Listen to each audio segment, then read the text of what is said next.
Time now to focus on how things can go right.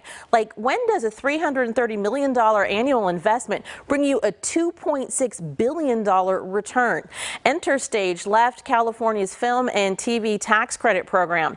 It may be something you've never heard of or thought about unless you're connected to the industry, but the jobs it creates, all the way down to restaurant or catering jobs in a given town, may be something that does touch your life. Here to talk about the latest report on what this silver screen tax credit program is delivering for the Golden State is the executive director of the state's Film Commission, Colleen Bell. Welcome to Fox 40 News at 11.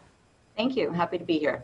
Colleen, this whole tax credit program started back in 2009 and has been expanded. Many will think of those behind the biggest blockbusters and the hottest TV shows and say, those folks have so much money. Why are we giving them a tax credit? So why? How does it pay California back? Because we need to invest in our lead, and this is exactly what we're doing with the film and TV tax credit program here, which is very well designed and very well targeted. This is the return on investment for California taxpayers is a very positive one. Our first fiscal year of 3.0, we had 48 film and TV projects that are on track to generate over $2.6 billion in spending, and that's with a $330 million allocation of tax credits. So what does that look like? That looks like employment and revenue for the states. That's those projects right there. They have, 800,000 crew members who are employed, 5,000 crew members and cast, 91,000 background actors, and over 3,000 days of shooting here in the great state of California. Wow. And that, yes, which also promotes, post-production work and visual effects and music and, other workers and vendors and editing, for instance. Alrighty, so Colleen, to make sure everybody understands this, nobody's getting like a free pass here. You only actually receive this tax credit after each project completes post-production, verifies the number of in-state jobs created, and provides all required documentation, including audited cost reports. Beneficiaries are also part of something new this year, the Career Pathways program targeting underserved communities, right? Please tell us about that.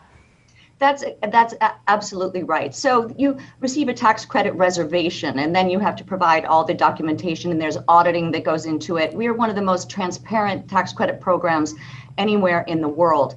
Our projects, they pay into a fund that supports training that targets individuals who live in underserved and areas.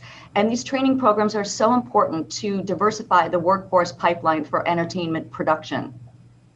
The 48 projects approved, as you mentioned, will employ 8,000 crew members, 5,000 casts, 91,600 background actors.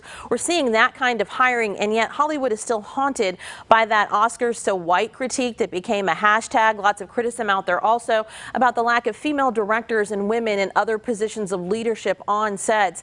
New this year that to qualify for the incentive, a project has to have a written diversity initiative statement outlining the representation of women and minorities. So writing it down makes a difference. Well, and I think you're referring also to this is the first of its kind here in the state, which is SB 144, which is provides $150 million to incentivize and promote the reconstruction, the renovation and new construction of sound stages. And the individuals, the projects that receive those tax credits will have to provide a diversity workforce plan.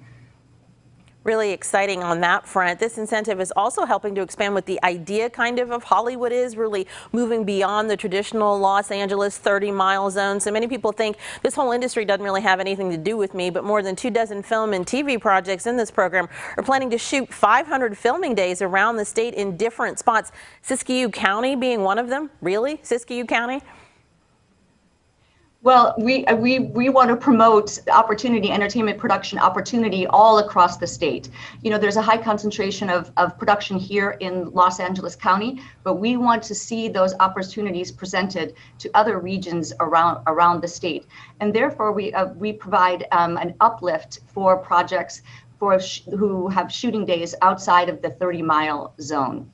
Really exciting for those folks too. Everybody gets to see more of California. It's a beautiful state. This incentive also has TV production relocating from other states or countries. 5 relocating cities are creating $282 million in direct spending. We're talking about Chad, Hunters in Treatment, and The Flight Attendant, right? Yes, we've had 27 relocating television projects come to California, and this is very exciting. They're bringing jobs, they're bringing revenue here to the state, and it's a big deal to pack up your production from other jurisdictions across the United States or from internationally, and they're choosing to come here to California because this is where they want to be. And so those relocating shows are very, very important. And recently, the legislature voted to allocate an additional $30 million for relocating television shows, which is very important. It really suggests too that, you know, we need to invest in our lead. We need to improve our competitiveness, which is important. And these projects really are looking for the tax credits in order to determine where they are going to shoot their projects. So this is very important. This is an important investment. Thank you so much for coming in to share about these incentives, because Hollywood, LA, not the only spot in the game anymore. We appreciate you. That's right. Thank you. Well, everybody.